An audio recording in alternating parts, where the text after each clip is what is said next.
Hey everybody, how's it going? Thanks for joining me this afternoon. I am Auron MacIntyre. So, the press is terrified something horrific is happening.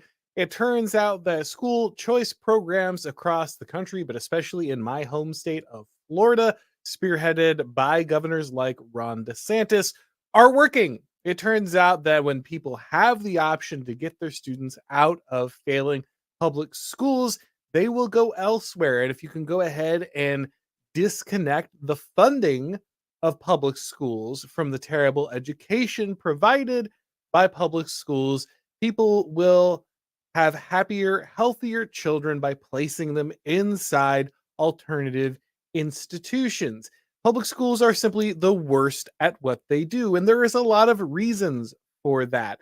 However, this means that public schools are starting to worry about closing. They are seeing their funding drop, they're seeing their attendance drop, and they're starting to recognize that what we might have in our hands is a mass exodus from the public school system. So, today I want to talk a little bit about what that would look like because ultimately, while I think the end of mass public education is something that favors the right, it is ultimately something that is both good politically for the right and good for our society at large. There is a lot tied to this. When we unspool large organizations like this, a lot of things can happen. There's a lot of unforeseen consequences. It's not simply about pulling the plug and letting the chips fall where they may, because ultimately there are children's lives involved. There is the future of our next generation involved. And so we have to think about what this kind of dismantling of public education might mean politically, yes, but also for the good of the children who are currently served by that failing institution. So I want to go ahead and dive into this today. How are public schools starting to come apart? Is this a good thing? And ultimately, how can we shift the responsibility of education in the United States? How can we transform the way that we think about education so that we end up with a generation that is not raised by public school teachers that hate them, that teach them to hate their parents, hate their culture, hate their religion, hate the color of their skin, people who are ultimately looking to destroy the American way of life? How can we shift students out of the custody of these type of employees and instead place it in the hands of people who truly care about them, who truly can focus on who they can be, what they should become, and what a good society looks like? We'll be diving into all of that, guys. But before we do, let me tell you a little bit about our sponsor today, ISI. Universities today aren't just neglecting real education, they're actively undermining it, and we can't let them get away with it. America was made for an educated and engaged citizenry. The Intercollegiate Studies Institute is here to help. ISI offers programs and opportunities for conservative students across the country. ISI understands that conservatives and right of center students feel isolated on college campuses and that you're often fighting for your own reputation, dignity, and future. Through ISI, you can learn about what Russell Kirk called the permanent things, the philosophical and political teachings that shaped and made Western civilization great. ISI offers many opportunities to jumpstart your career. They have fellowships at some of the nation's top conservative publications like National Review, The American Conservative, and The College Thinker. If you're a graduate student, ISI offers funding opportunities to sponsor the next great generation of college professors. Through ISI, you can work with conservative thinkers who are making a difference. Thinkers like Chris Rufo, who currently has an ISI researcher helping him with his book. But perhaps most importantly, ISI offers college students a community of people that can help them grow. If you're a college student, ISI can help you start a student organization or a student newspaper or meet other like-minded students at their various conferences and events. ISI is here to educate the next generation of great Americans. To learn more, go to isi.org. That's isi.org. All right, guys. So I want to go ahead and go through this article from Politico. This is, of course, leftists being very scared about the success of school choice in a place like Florida. But I think this article is instructive. The fact that an article like this even exists in the first place says something really powerful about this program. And I think that while ultimately, the people writing it don't want to see public schools start to lose their influence, we can look at the things that they're worried about. We can look at some of the concerns that they raise and better understand why the left is worried, of course, about what's happening, but also the good things that are happening, how this can be turned to our advantage, and ultimately, why I think that this shift is something that is great, though it will be something that is a hard fought transition and something we need to be careful about. We can't just wave our hands and say, oh man, victory, no problem here. It's all great. We need to understand what's going to happen. We don't want to just leave a bunch of people falling without something that catches them in the interim. And I think that's part of the reason why this project is so great, because it doesn't just close public schools and leave children to their own devices. It understands the problem and shifts the burden in a way that gives parents and communities more power. So let's start from the beginning about why I think this is important. I served as a public school teacher for years. I shouldn't say served like I served in the military. I worked as a public school teacher. Don't get me wrong, for many people, it is a lifelong passion. And I would like to say at the outset that while there are a lot of trash public school teachers out there are a lot of malicious public school teachers out there. Mostly there are a lot of kind of just people who don't care and are collecting a paycheck in public school. There are dedicated public school teachers in the system. I have met them. They are real. They are passionate. They care about the children. They are taking the job because they are sacrificing to do what they think makes a difference. I know that sounds cheesy. I'm not trying to give people undue credit here. I'm not just padding this. But these people really do exist. Okay. And so I think it's important to recognize that, just like an institution like the US military, okay, the ideology has gone woke at this point. Sadly, there are many people at this point in the military left who just collect a paycheck or are there for other reasons. But there are still a core of patriotic people who really are serving their country, defending their country, sacrificing on behalf of their country. Now, teachers are not soldiers. I don't want to equate the two at all here, but I do want to say that there are people who are still inside the system who genuinely care about the students, are making sacrifices on their behalf, are fighting for what they see as the future of the United States.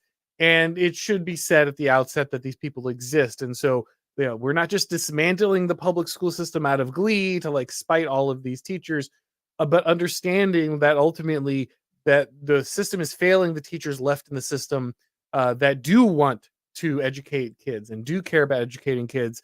They are victims of the system as well. And this is hopefully going to free them from this system. So the problem with the public education system is, of course, incredibly deep. We could do entire series, long hours explaining all of the issues that exists inside the public school system. But as somebody who spent many years inside the public school system, let me just give you a few of the highlights that I think are critical. And of course, many of you will be aware of these, but I think it's worth just going ahead and enumerating them, because when we talk about why it's worth looking at alternatives, we need to understand the problem here. So obviously, the education in public school systems has been getting worse and worse for a very long time. And this is happening despite the fact that the amount of educational funding keeps increasing and increasing. And don't get me wrong, a lot of people will just say, "Oh, well, teachers are overpaid or something." That I don't think that's true. And I don't just say this as somebody who was a teacher. I think in a lot of ways teachers are underpaid. I think that the low pay of teachers is one of the reasons we get a lot of mediocre teachers. We don't incentivize people of quality to enter into the system, and so therefore we don't get them. And the people who are there, who are of quality, are sacrificing quite significantly due to the pay involved. However, the point is not where the funding that the funding goes to teachers. It doesn't. That's the big problem. This increase in funding doesn't go into teachers and to get higher quality teachers, motivate them to do a better job. It doesn't even go into the classroom where it improves the quality of equipment or other things that students are using. The vast majority of the funding being put into the system at this point is going to pay for additional administrators, additional levels of supervision, additional levels of intervention by BS experts who have no bearing on the actual quality of education inside the institutions, and into a bunch of training, which is basically ripping up the stuff we know that used to work and instead putting it into new systems that are organized around a bunch of progressive religious beliefs, like the idea of diversity, equity, and inclusion, the idea that eventually we can go ahead and elevate the scores of every demographic group as long as we crush enough of the other groups down, as long as we dedicate enough programs, put enough counselors, put enough alternative education systems in. If we just warp all education around basically the non-majority groups of the United States, we can somehow fix all of these problems. This is where the money in the education system goes. And so, because of that, no matter how much we increase the funding of education inside the United States, the quality of the education keeps going down. The other problems involved in the education are again legion, but some that I would highlight would be the fact that obviously what we're doing is not working because we have turned the entire progressive or the entire education system into one large progressive seminary and progressive patronage program. Vast amounts of the people involved in the education system are left-wing diehards. They are sworn allies of the Democratic Party. They will vote for them no matter what. They will rally to their banner no matter what. Obviously, the teachers' unions are a big problem, not because I don't think ultimately teachers shouldn't be better compensated, but because first, public sector unions are simply an excuse to extort money from taxpayers. I'm not necessarily dead set against private unions, but public unions are most certainly that. And second, because these unions are not operated in the interest of teachers anyway, they're operating in the interest of ideology. And that ideology is most certainly leftist and progressive. Plus, all of the made up managerial posts along inside the educational apparatus are basically tailor made to go ahead and give jobs to worthless leftists who went ahead and got terrible degrees or educations in basically the leftist religion. They got a doctorate of theology from progressive universities and then sit inside the educational apparatus and basically do nothing but indoctrinate children into this. The education inside the public school has become deeply leftist, and as somebody who taught inside a state that is supposed to be very based like Florida, I can tell you very personally that this leftist bias has seeped its way all the way into even the most conservative based areas of the nation. The horrific things that even Florida public schools are teaching to children about their legacy, about their heritage, about their ancestors, about their tradition is egregious. The amount of authority that is being stolen from parents, the amount of usurpation that is involved in the education of morals and all of these things have really been horrible, even in the most conservative states. And so, what we have in the public education system is one giant failure to actually do the job stated, which is to educate the public, and instead is very good at its real job. The purpose of the system, it turns out, is what it does, not what it says it does on the label. And it turns out that the purpose of the system in the United States for the public school system is to babysit children while their mothers go to work, so that we can have cheaper labor and meet the goal of kind of the 50-50 or even greater workforce.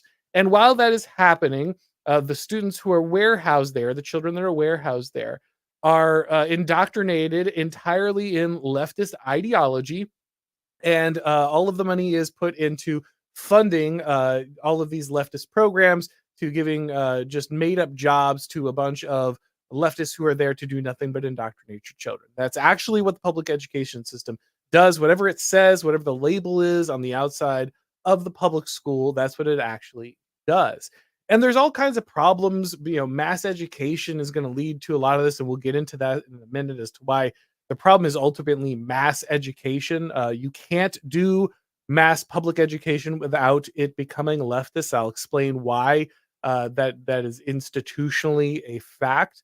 But before I get into all of the particulars, let's read a little bit of the piece, because I think it is critical that we see kind of the way what the leftists are worried about. I do want to remind you before we dive into the piece that it is election season is coming up, guys. You know that, and with election season coming up, that means that the big tech, social media, all of these companies, YouTube, all of these people are going to be out to censor, right? They're going to be out to censor people like me, and that's why organizations like the Blaze are so important. They allow voices like mine and many of the other hosts that you enjoy at the Blaze to go ahead and speak out and say what we're saying, even if a video gets demonetized, even if a video gets pulled down from a major platform. It's always at Blaze TV. You can always access that there. All of my shows, alongside the great documentaries that the Blaze is putting out, the original entertainment, the comedies that they are now putting out. This is all stuff that you can get by accessing Blaze TV. And if you want to go ahead and support me and the other hosts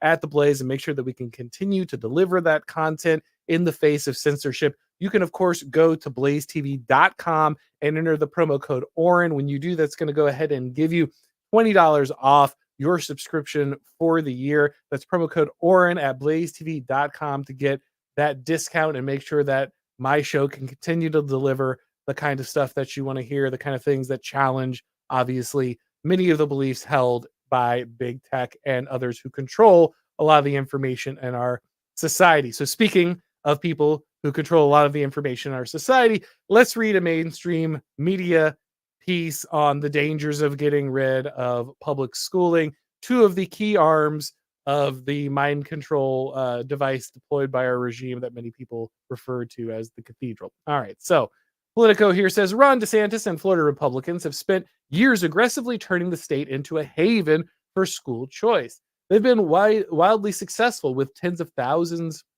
more children enrolling in private or charter schools or homeschooling. Now, as those programs ballooned, some of Florida's largest school districts are facing staggering enrollment declines and grappling with the possibility of campus closures as dollars follow the increased number of parents opting out of traditional schools.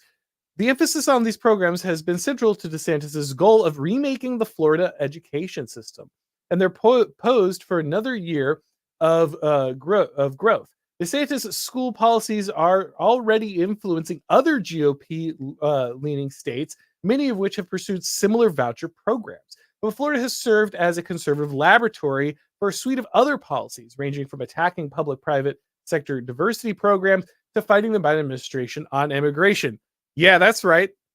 Based. Absolutely. Taste it. All right. So what's so great about this, besides the fact that the press is whining about it? So the program in Florida has been one of shifting the way that education is funded. One of the great things that is happening with school choice is a recognition by the right that ultimately you have to go ahead and shift power.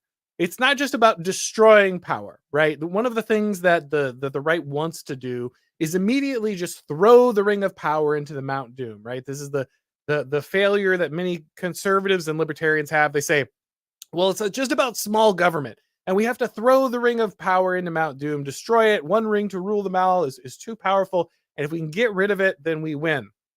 The problem is there is no Mount Doom, at least not immediately. And that climbing of Mount Doom is too great a task for a party and a political movement that really, honestly, is rather demoralized and has lost a lot of its power, a lot of its energy. And what a lot of people on the right started to realize is talking about just kind of destroying the Department of Education, which they've been talking about since literally Ronald Reagan, right after it was founded, and no one has done it. Like, talk like that, like, yes, you should do those things, but ultimately the best thing you can do is at a state level, at a far more focus and local level, changing the way that these dollars get allocated. So the cold hard fact, no matter what libertarians and conservatives might want to believe, is that we're going to continue to collect taxes and largely fund the education of the majority of children inside the United States. That's just a brute fact. That's going to happen, okay? And we might not like that. We might say, oh, well, we need to change that. And ultimately, I think we will. But that change comes, I think, through the shifting of incentives rather than just the brute force destruction that really you don't have the ability or power to influence anyway.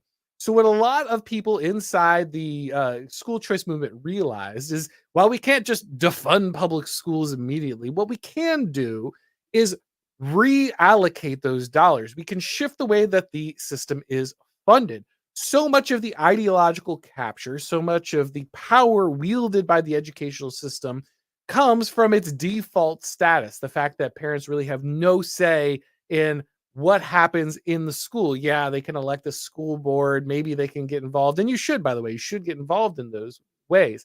But ultimately, the way that federal funding works and the way that state funding works dictates the fact that the public school has more or less a monopoly. Yes, if you're rich, you could send your kid to public school, or if you're, or rather private school, or if you're very dedicated, you can go ahead and homeschool. But if we're honest, and I know it would be better if every parent had, made the sacrifice and was willing to go ahead and do the private school or do the homeschooling. If we're honest, the vast majority of people are just going to pick the default. And as long as the default is only public schools, that gives the left a massive power, because what happens is that public school system becomes a patronage network to reward left-wing ideologues. The money flowing through it is continuous. One of the largest employers in pretty much every county in the United States is the public school system. I know in my in my county, the public school system and the healthcare system, both publicly funded, are always changing off for the two biggest employers inside this area. And that means that it has a huge sway, a huge impact on the politics and the policies inside your area. Also, on top of this, obviously, that means that the left continuously delivers ideology to every child inside the public school system. And so, what the school choice advocates realize is, rather than have this pie in the sky idea of immediately destroying the ring of power, what if we could shift the flow of dollars, not having it go directly automatically to every public school and all of the left wing progressive architecture built into that system, and if funding the teachers who are largely left wing and the ideology that's left wing and all the managerial apparatus that's left wing. And instead, we could shift that to public schools, charter schools, or homeschools by giving the parent the option and saying, here, if you want to opt out of the public education system, you don't have to go and pay for this all on your own. We'll take the amount of tax dollars that we were going to pay for your child into the public school anyway, and instead you can carry that money into the school of your choice. So the money is still being allocated. We're still drawing the tax dollars. It's not that all of a sudden poor kids don't have access to education. It's not all of a sudden that rich kids are the only ones that can afford to go to school. We're still drawing that money out of the population. Again, libertarians would hate that. I understand. But in a more realistic world, by continuing to collect the taxes and continuing to distribute the money, but placing the power as to where that money goes into the hands of the parents, you automatically create a seismic shift in school funding. Because let's be honest, public schools are garbage. They're famously garbage. They're horrible, okay? And not every public school and not every public school teacher, hashtag not all. But we know that in general, private schools, homeschooling, even charter schools all operate a much better educational system than the public one that is available to most students. And by shifting those dollars, by simply opening up the option to the average parent and saying, look, you're going to have this $8,000 or $10,000 allocated to pay for your kid anyway. So here you go. If you don't want to plug it into the local school, go take it to the private school. Go take it to the charter school. Go, take your child home and use that money to buy equipment and pay for tutors and supplementary education clubs and things. And this radically shifts the opportunities for children. All of a sudden, they're not locked into this system, this dying, failing system with all of its incentive structures built into the left wing apparatus. And instead, they're distributing that money to people who are far more likely to be to the right, far more likely to not hate the country, not hate the children, not hate the history of this nation, not hate children because they happen to be, I don't know, white, and instead operating schools that teach kids and actually do well and succeed, and aren't teaching this hatred of heritage America, and instead are allowing people to choose what kind of values they want to have their kids educated in. Do you want to directly educate your children with homeschooling and inculcate them with your values there and your priorities there? You can do that. Do you want to send them to a Christian school or a Jewish school or whatever kind of school you prefer that has a religious background and have your children raised and educated by people who prioritize and value your religious beliefs? You can do that too. Would you like to take them to a charter school, which is closer to a public school, still tries to keep that neutrality, though we know no institution is neutral. But, charter schools operate more like public schools, but they allow for a lot more leeway because they don't have the number of oversights and other things and requirements that trap public schools into a particular cycle. You can take that money anywhere you'd like. Now, to be clear, parents still aren't getting all of their money. There's still enough money going to public schools to keep many of them open. You're not getting the full money that would go to a public school, but still it's significant enough to where a lot of people can either go ahead and transfer their children for no cost or a vastly reduced cost to a much superior form of education, and more importantly, to a form of education that aligns with their values. Let's go back to the article real quick. Let's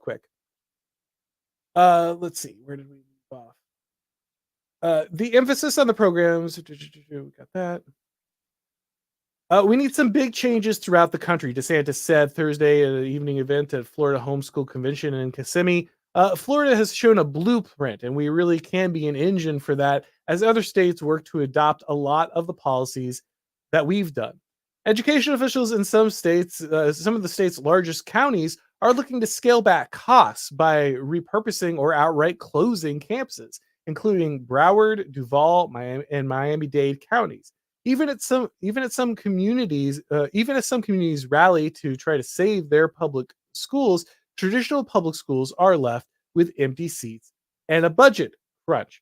So yeah, naturally, as a lot of students transfer out of this system, as they no longer want to be plugged in to what public schools are doing, a lot of these programs are losing funding because a lot of funding is tied to butts in seats, and you need to have the students in the program for you to continue to receive the same consistent amount of funding. If you've ever been involved in the educational system, you know that teachers can get shuffled around. Their jobs can get transferred from one school to another if the certain counts of students aren't reached. Even if certain types of students that don't carry certain amount of educational dollars. You might not know this, but certain types of students come with additional funding. This is often why it's so important to qualify students as being minorities or having specific status as English as a second language, gifted, but also ones with behavioral problems or learning disabilities. All these students come with different weights, different funding weights that they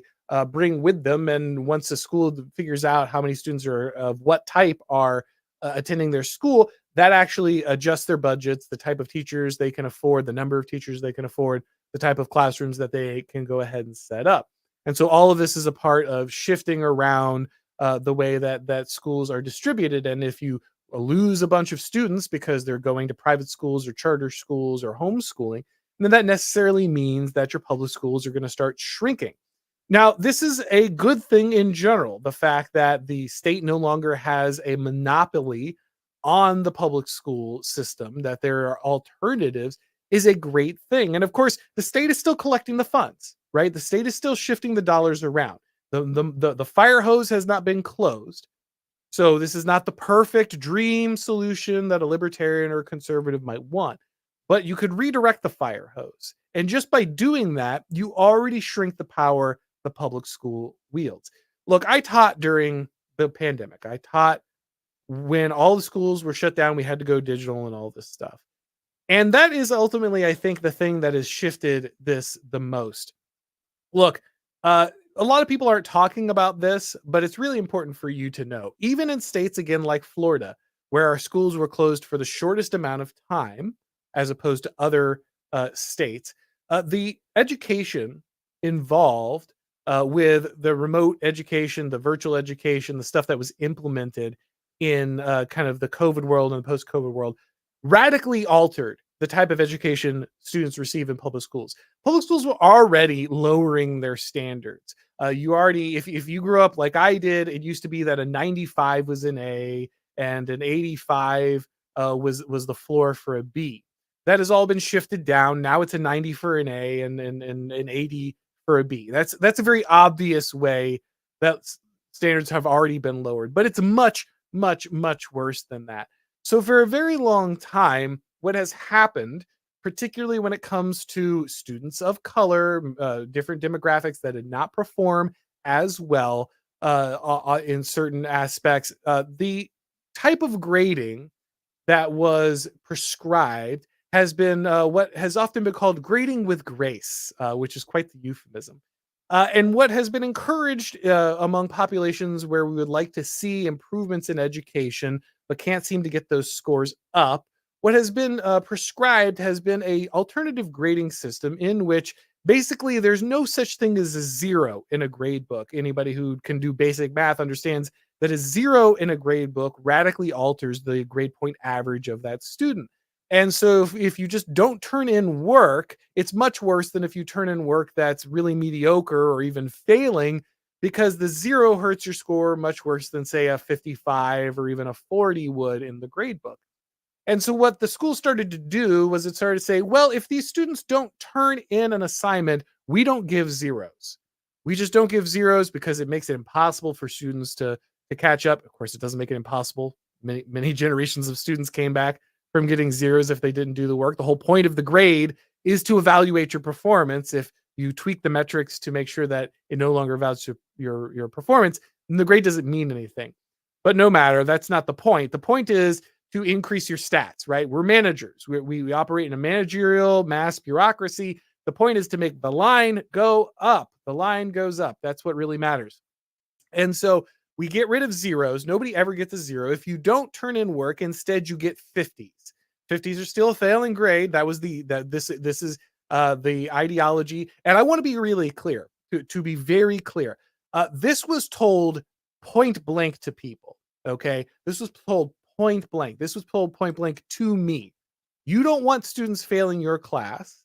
And so a 0 and a 50 are both a failing grade. And so the idea is you must basically cook the grade books to put 50s in as zeros. And that way, if the student turns in anything, if they turn in just a few assignments, then that 50 turns into a 60. And a 60 is a D. It's a passing grade. And so a student could literally, and this happened all the time, do no work their entire semester. And then one of the principals calls them in and sits them down and says, you got to turn in like 3 assignments and then you can pass the class and move on to the next grade. And so the student begrudgingly sits down and barely turns in anything. They bump their grade from the 50 to the 60 and suddenly they pass. Well, this was originally, only designed for a certain number of people.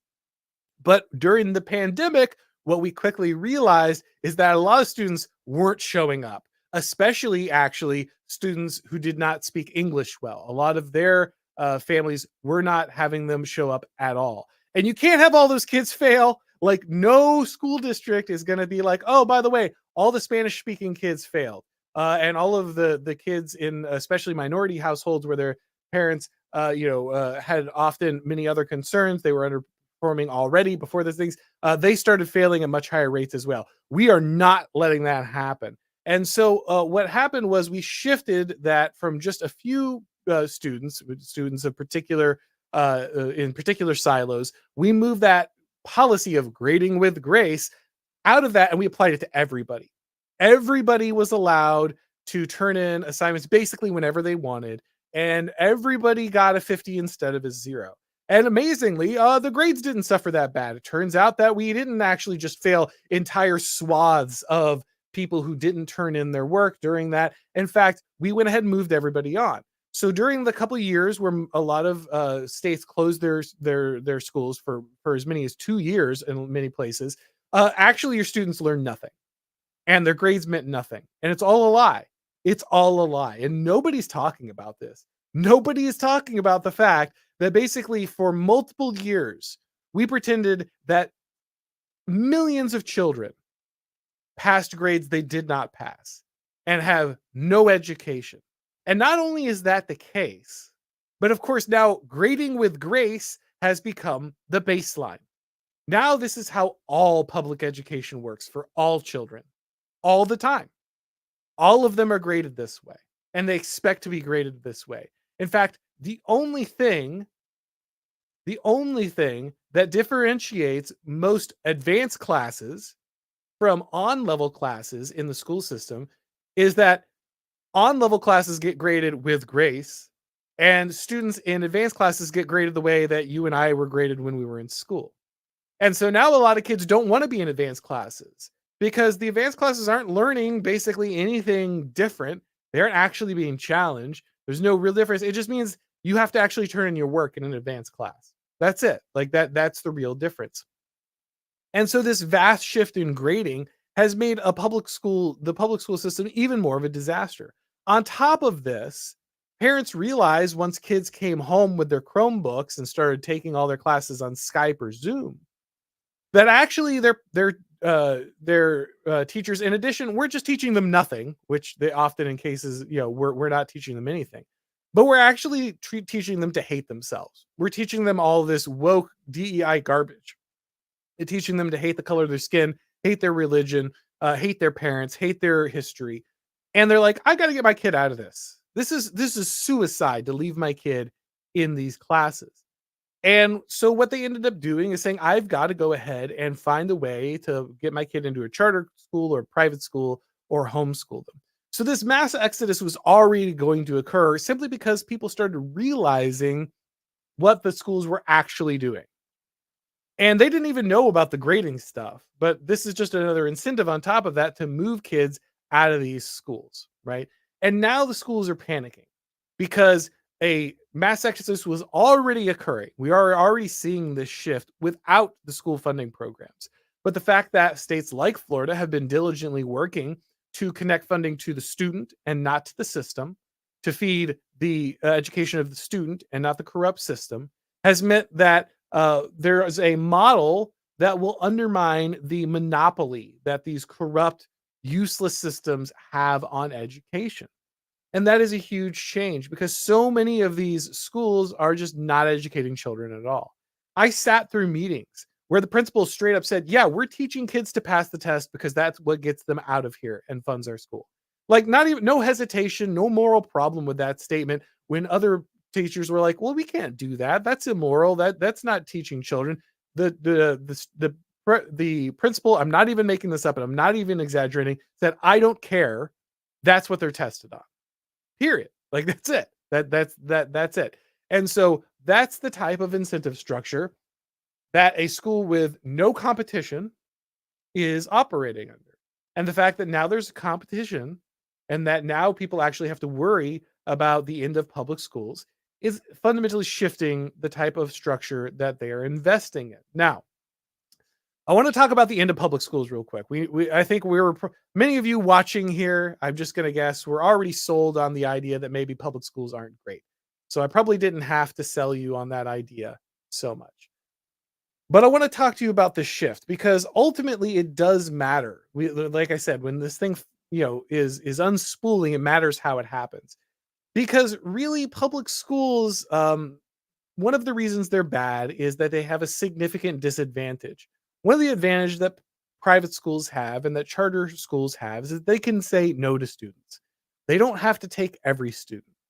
And in many cases, that makes them much better schools because there's a hard truth that we're all going to have to talk about now. There's a debate that broke out on Twitter about public schools, and someone said basically, well, yeah, public schools, they do, they admitted like these are public school advocates, right? People who are trying to make the case for public schools. And said ultimately, yeah, public schools do basically have to dumb down stuff.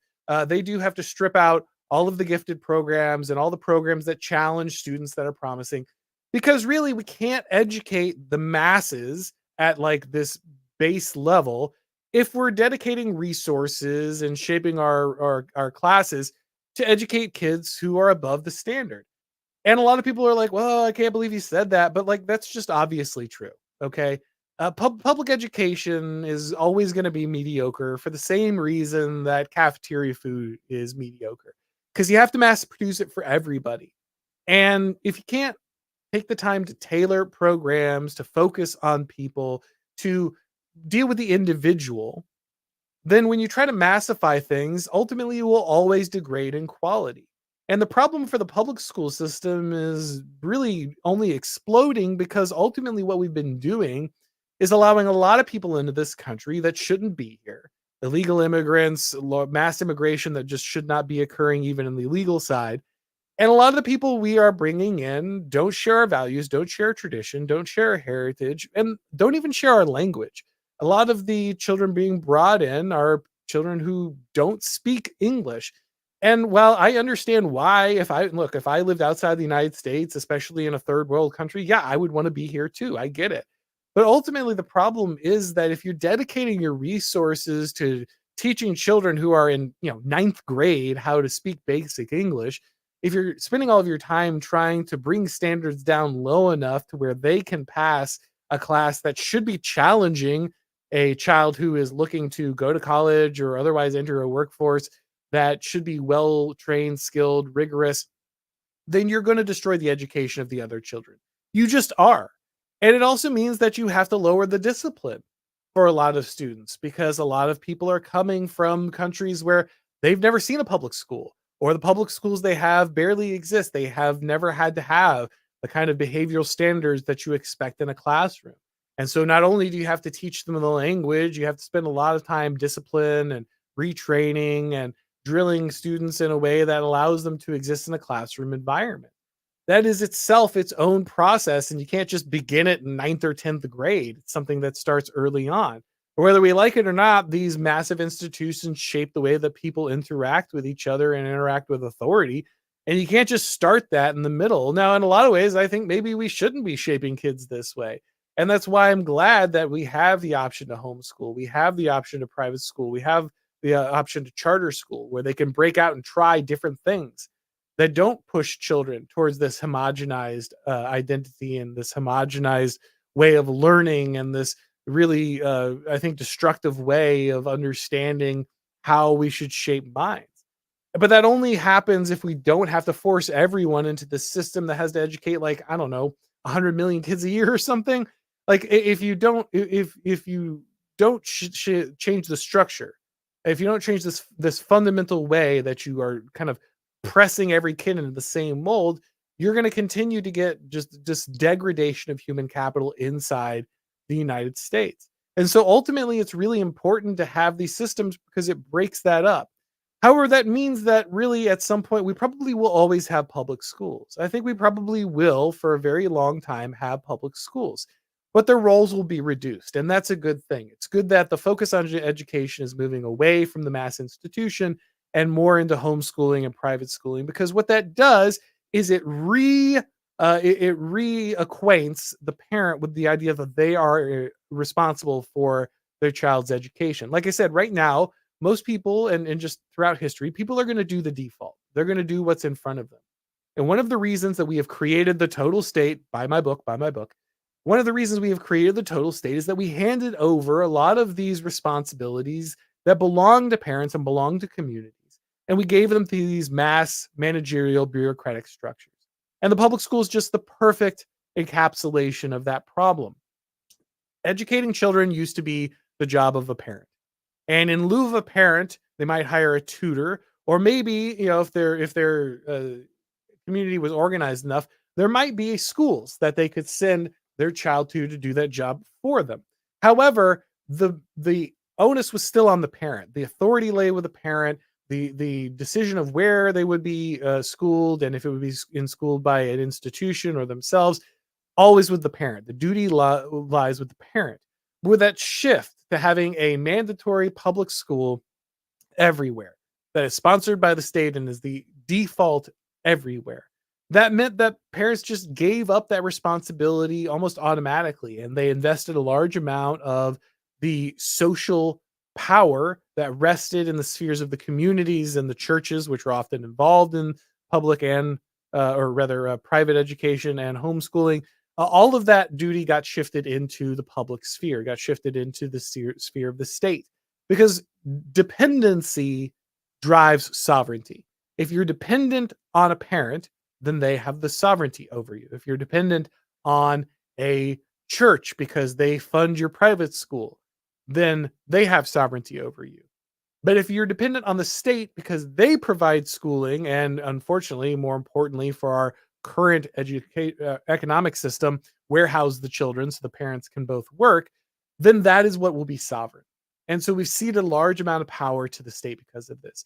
And so the shift in public education, even though it's not immediate, it's not the immediate miracle solution that a lot of libertarians and conservatives would like. This shift is critical because it re introduces the idea to the parent that ultimately they are the one who makes the decision. And slowly, hopefully, we can move this to the point where they take on more and more of that responsibility. Public schools will still exist to educate students that otherwise are not profitable for charter schools or can't be homeschooled or don't fit into private schools for whatever reason. And, that means they're gonna carry distinct burden because of that. But ultimately, that system will shift the majority of responsibility out of the hands of the state. And that's really what we wanna see. Because one day it would be great if schooling is once again understood as the duty of the parent first, and the community and the church second, and never the duty of the state itself. Only in the most dramatic cases does the state have to take over or be involved in it, because ultimately that duty should rest in the more local spheres of people who should have that level of sovereignty in the first place: the parent, the church, the community. All right, guys, we're going to switch over to the questions of the people here real quick. Looks like we've got a decent amount of them, actually. Wolfbane, I see you're going to ask the same question every stream now. He says, have you heard of the Corbin Society? Yes, I have, because you've asked me several times. I am now familiar. I promise I will check out the YouTube. I think they already mentioned something in the last stream. So they were watching as well. Don't worry. I promise I'll check them out. I get it. You're successfully received. You don't have to keep throwing money at it, though. If you want to, I won't stop you. Creeper Weirdo says, but Auron, this doesn't make Elon Musk king, therefore it's worthless and doesn't really help anything. Yarvin created the red pill after all. Yeah, again, we're not looking for these miracle solution guys. And while I deeply respect Curtis Yarvin, I don't think that only waiting until the one, magical Caesar comes in and solves every problem is the actual solution.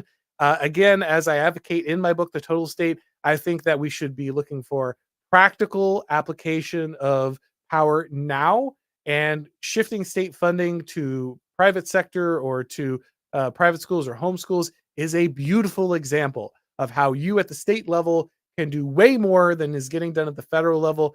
Ultimately, I don't know what's going to happen with Donald Trump, but shifting public education funding at the state level probably will have way more impact than the educational policy that actually gets implemented by a new Trump administration.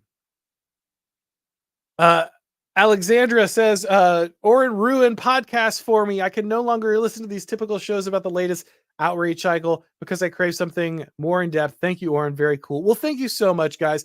Look, I hope that that's the case. And don't get me wrong. There are a lot of people who are much better at doing the news of the day than me. All respect to them, right? I just stay out of their lane. Like that is an art form. People do need it to some extent. And so in general, I try to avoid that, though. Of course, I do talk about news of the day. Sometimes there are breaking events that I think are important. But what I try to do on this show is zoom out a little bit. Let's look at things not just in the trenches, but let's look at things a little further back. Instead of chasing the news cycle, often that is driven by the left, let's look at things that are trends that are more important. Like today, we read a piece from a major leftist news outlet, but we did it in the context of a larger movement of trying to understand power and politics. And I hope that's what I'm bringing to the table. I appreciate the people who appreciate that. Of course, I couldn't do this without you guys. So I'm glad there's an audience for this because there is a large audience for news of the day. I could have just been another one of those guys, but maybe I couldn't because that's not where my skill set is. So I'm glad that many of you have followed me into something more like this, where we can do a little bit of a deeper dive into systems and how they work and how they influence our politics. A perspicacious heretic says the techno-globalists tend to use nudge tactics. It seems that you're advocating similar here. This is ultimately a valid strategy in the right hands. So to be clear, I don't think this is a nudge tactic so much. I do get what you're saying here, but I'm not trying to well, I guess I should say this. I am trying to reprogram behavior. However, I'm trying to retrain behavior through towards a direction of taking on more responsibility. So I guess you could say this is a nudge tactic, but ultimately, what I think is it's a recognition of the fact that every battle is not a 10,000 foot. Oh man, we have to slay the giant, blow up the power, ring and Mount Doom, or else. But instead, recognizing that these incremental wins and these shifts in incentives can ultimately uh, be good things. However, we're not trying to do that through building larger institutions or even taking over institutions. We're actually dismantling institutions in this case, right? And simply by incentivizing parents, or not even incentivizing parents, we're not even giving them more money. It's not like the parents are like encourage, hey, by the way, now you have a bonus to go homeschool your kid or something. What we're really just doing is giving them back their own money, or not even all of their own money, but just a portion of their own money. And then I think natural behavior takes its course. So maybe we're not so much nudging as dismantling the nudge, getting rid of the apparatus that would be nudging children in a particular direction by handing them back. We're not dictating that kids have to go to Christian schools with this funding. We're not dictating that homeschooling has to deliver a certain message with this funding. We're just saying, no, the funds are yours and you should be able to use them to educate your children in the way that you want. It's not so much nudging as returning sovereignty back to spheres that should have held it in the first place. Kruper Weirdo says, but John Oliver says, yes. John Oliver, by the way, that's, I think, the only video I've had taken down in a long time is because John Oliver falsely claimed copyright on it. So you can check that out at Blaze TV. If you subscribe, use that promo code Auron to go ahead and get access to everything and not have to worry about any censorship at all. I'm going to say this wrong, but Christez Powell, thank you so much for that donation. No super chat, but just a support of the show. Appreciate it very much. Uh, Shane Cosgrove says, Brian Kaplan's The Case Against Education is mandatory reading. It's too bad.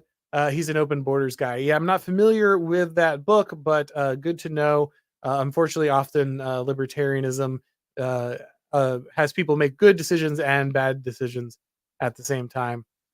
Let's see. Robert Weinsfeld says, if a system is what it does, government schools are more indoctrinating the millions of mid-intel employees and paying them with benefits. Perversely, it is hopefully. Sorry, this one's a little broken for me. Maybe I'm just reading it wrong. Is not educating the kids enough to indoctrinate them. So you're saying maybe they're so bad at educating them, they're not indoctrinating them. I don't know, man. I'll just say this. I do think that ultimately the schools are a disaster. They do drive a lot of the problems that we're facing, the problems that the right are facing. I think it's great that people are recognizing that the system is not about educating their children, but it is about indoctrinating them, especially in ways to hate them, which is, of course, a disaster. It's separating parents from their children, ultimately questioning the authority of the parents and driving them away from the ability to raise their children how they see fit. And I think it's great that there are steps that are practical that can be taken to dismantle this system and encourage children to once again be raised by their parents or by institutions that actually value what their parents value. Of course, guys, if this is your first time stopping by the YouTube channel, please go ahead and make sure to subscribe, click the bell, turn on the notifications so you can catch the streams live when they go live. If you would like to go ahead and get these broadcasts as podcasts, you can go ahead and subscribe to the Auron MacIntyre Show on your favorite podcast platform. And when you do ratings, reviews, it helps with the algorithm. Same thing, of course, if you'd like to buy my new book, The Total State, which goes into detail about many of the ideas we discussed here. You can go ahead and do that. If you do it on something like Amazon, leave a review, guys. Again, just very helpful getting the book out in front of people. I've had a lot of people ask me about signing books. If you would like to get a signed copy of the book, I'm looking to other ways to do that. But the best way to do that is to show up to one of the many conferences I'll be speaking at here over the summer. The first one will be the Old Glory Club's conference here in Memphis, or around Memphis, Tennessee. If you have not signed up for that, I think they still have like 2 tickets or something left. It's almost completely sold out. It'll definitely be sold out by next week when I'm speaking there. But if you would like to attend, you still have the opportunity to check that out. So you should go do that. And when you're there, say hi. I'll be happy to sign your copy of The Total State. And I'll be delivering a speech there along with many other very based people. So make sure that you go ahead and check that out. A lot of people ask, What can we do? Yeah, what are the practical things? You don't have a practical solution. Here's your practical solution. Stop saying that. Stop whining. Stop being the guy in the comments on the internet asking, "Where's my solution?" and go be part of the solution. These conferences are where we network, where we form organizations, where the rubber really meets the road. So stop crying about the lack of solutions and become part of the solution. All right, guys, I'm going to go ahead and wrap this up. Thank you so much for watching, and as always, I will talk to you next time.